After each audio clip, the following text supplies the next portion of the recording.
नमस्कार दोस्तों, आइए सुनते हैं भगवान बुद्ध के जीवन से जुड़ा ये प्रेरक प्रसंग।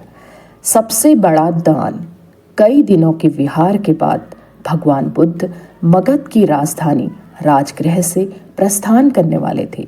लोगों को जब यह पता चला तो वे उनके लिए भेंट आदि लेकर उनके दर्शनों के लिए आने लगे। अपने शिष्यों के साथ बैठे हुए बुद्ध लोगों की भेंट स्वीकार कर रहे थे। सम्राट बिंबिसार ने उन्हें भूमि, खाद्य, वस्त्र, वाहन आदि प्रदान किए। नगर सेठों ने भी धन, धान्य और सुवर्ण आभूषण उनके चरणों में अर्पित कर दिए। सभी के दान को स्वीकार करने के लिए बुद्ध अपना दायां हाथ उठाकर स्वीकृति इंगित कर देते थे। भीड़ में एक वृद्धा भी थी।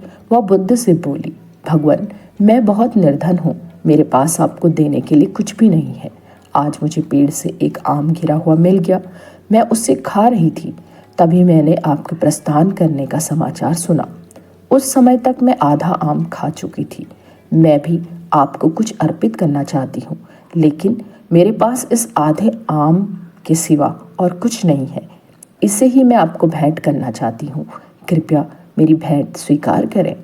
वहाँ उपस्थित अपार जन समुदाय, राजा, महाराजाओं और सेठों ने देखा कि भगवान बुद्ध अपने आसन से उठकर नीचे आए और उन्होंने दोनों हाथ फैलाकर वृद्धा का आधा आम स्वीकार किया। सम्राट बिंबिसार ने चकित होकर बुद्ध से पूछा, भगवान, एक से बढ़कर एक अनुपम और बहुमूल्य उपहार तो आपने केवल हाथ हिलाकर ही स्वीकार कर लिए, लेकिन इस बुढ़िया के जूठे आम को लेने के लिए आप आसन से नीचे उतर आए। इसमें ऐसी कौन सी विशेषता है? बुद्ध मुस्कुरा दिए और बोले, इस वृद्धा ने मुझे अपनी समस्त पूंजी दे दी है।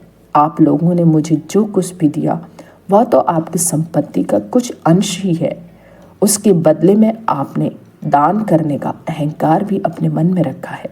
इस वृद्धा ने मेरे प्रति अपार प्रेम और श्रद्धा रखते हुए मुझे सर्वस्व अर्पित कर दिया। फिर भी उसके मुख पर कितनी नम्रता और करुणा है। तो दोस्तों, ये था भगवान बुद्ध से संबंधित एक प्रेरक प्रसंग। आपको कैसा लगा ज़रूर बताइए।